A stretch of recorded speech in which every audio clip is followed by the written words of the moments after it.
Bonjour, c'est Anne-Sandrine Di Girolamo au micro des Ondes de l'Imo, le podcast immobilier attentif et curieux. C'est Sophie Otong, directrice juridique, stratégie et communication chez Finance Conseil, qui va commenter pour nous aujourd'hui la décision du Conseil des gouverneurs de la Banque centrale européenne de laisser ses taux inchangés pour la période estivale. L'occasion donc pour nous de faire un point d'étape sur la question du crédit immobilier en cette période d'été. Sophie Otong, bonjour. Bonjour Anne-Sandrine. Après une première baisse de ces 3 taux d'intérêt directeurs le 6 juin dernier, le Conseil des gouverneurs de la Banque centrale européenne a décidé le 18 juillet de laisser ces taux inchangés pour la période estivale. Comment faut-il, selon vous, interpréter cette information ? Écoutez, cette information, nous l'interprétons comme un besoin de se donner un peu de visibilité jusqu'au mois de septembre sur des événements que nous connaissons, notamment sur le contexte politique français. Nous sommes confiants sur une prochaine baisse, puisque en projection, comparativement entre le début d'année et la fin d'année, on pense qu'il va y avoir une baisse des taux qui sera, elle est de l'ordre de 0,6% depuis 6 mois. Elle devrait perdurer pour avoir une baisse autour de 0,10, 0,20 d'ici la fin de l'année. Donc les taux pourraient à nouveau entamer une baisse dans les mois à venir, c'est bien ce que vous dites ? Pourraient ? Oui, tout à fait. D'ici la fin de l'année, on envisage de nouvelles baisses. Et est-ce que cette décision actuelle de laisser les taux inchangés pour la période estivale pourrait avoir un impact sur la volonté de certains ménages de s'engager dans un projet immobilier ou au contraire de le retarder pour attendre une hypothétique baisse future à nouveau des taux ? Écoutez, nous, ce qu'on constate avec un immense plaisir, c'est que ce mois de juillet est très dynamique et on a beaucoup de demandes. Donc, ça n'a absolument pas eu d'impact négatif sur la volonté des emprunteurs de réaliser leurs projets. Bien au contraire, nous avons vraiment une augmentation chez Finance Conseil de 22% comparativement à l'année N-1.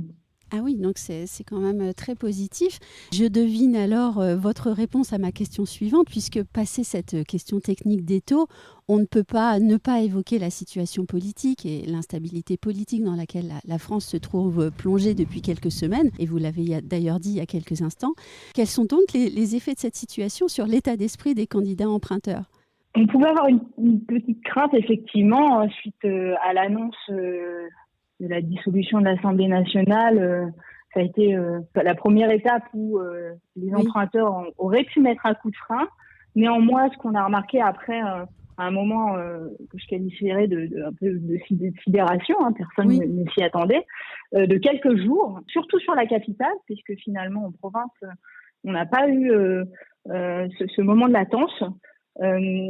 Après ce moment-là, finalement, les candidats à l'emprunt ont poursuivi leur projet. Donc, il n'y a pas eu de coup de frein. Et c'est ce qu'on a constaté à la fois à notre niveau en tant que courtier, mais également avec nos partenaires bancaires. Peut-on évoquer aussi de l'autre côté de la barre, je dirais, la stratégie des banques ? On sait qu'elles étaient enfin reparties à la conquête des clients. Est-ce qu'elles continuent sur cette lancée ou bien consécutivement aux incertitudes politiques, elles ont changé leur stratégie dernièrement ? Alors, aux dernières nouvelles et de ce que l'on peut observer, nos partenaires bancaires travaillent toujours à la création en fait d'offres. Certaines ont déjà vu le jour là récemment, au mois de juin, et d'autres arriveront au cours du deuxième semestre de l'année. L'idée est pour eux d'augmenter la capacité d'emprunt des emprunteurs. Et donc, on a des produits qui sont des produits avec des différés d'amortissement. Ça, ce sont des produits que nous avons déjà et qui permettent d'augmenter de manière significative la capacité d'emprunt jusqu'à 10% parfois, donc ce qui n'est pas négligeable. Et nous avons aussi d'autres produits type taux révisable, un taux fixe puis un taux révisable, qui vont permettre aussi d'accompagner les emprunteurs. Un focus particulier pour accompagner les jeunes et les primo-accédants avec des prêts à taux zéro particuliers, des produits dédiés au moins de 41 ans. Donc, nos partenaires bancaires sont vraiment à nos côtés pour réaliser les projets des emprunteurs. Oui. Et quand on vous écoute, on vous dit que tout n'est pas si mal, en fait. Non, tout n'est pas si mal. On est en plus très confiant parce qu'on sait que 2024, c'est un peu l'année planchée. On est sur un volume de transactions qui sera peut-être un peu en deçà de ce qui avait été projeté, puisque initialement on était plutôt autour de 800 000 transactions dans l'ancien. On sera plutôt autour de 780. Pour autant, on sait que 2025 va être l'année du sursaut et qu'on va s'orienter vers 840 000 transactions. Oui. En termes de 2 milliards d'euros de crédit, on va tabler plutôt autour de 135 milliards contre un 115, à peine 120 en 2024. Donc, on s'oriente nécessairement vers des jours encore plus positifs qu'on ne le vit aujourd'hui. On le ressent en tout cas très fortement ce mois de juillet. La confiance, c'est en effet quelque chose d'extrêmement important. Et pourtant, on ne peut pas non plus ne pas évoquer la question de la dette française. Est-ce que ce sujet-là, et l'OAT a 10 ans derrière, qui sert de référence au taux de crédit immobilier aux particuliers, donc est-ce que ce sujet-là pourrait quand même avoir des conséquences sur les taux de crédit immobilier et puis sur cette situation qui se maintient ?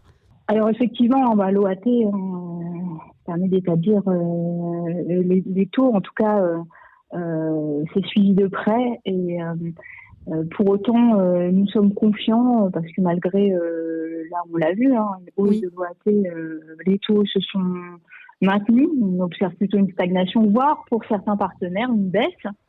Donc, nous sommes confiants pour se dire que on va être sur une période de stagnation, peut-être jusqu'à la rentrée de septembre, et puis progressivement, nous projetons une nouvelle baisse, donc un impact qui ne sera pas significatif, avec toujours la volonté de nos partenaires d'accompagner les emprunteurs pour réaliser leurs objectifs et puis rattraper un petit peu le retard pris depuis déjà l'année dernière, puisque je vous rappelle que l'année 2023 a été marquée par une chute de moins 40% de la production de crédit, que cette année 2024, même s'il y a de mieux, enregistre une nouvelle baisse, et qu'effectivement, il faut mettre en œuvre tous les moyens pour accompagner les emprunteurs et retrouver des niveaux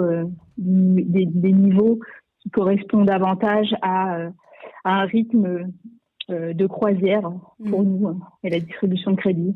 Vous avez évoqué un mot très très important, c'est le mot accompagnement.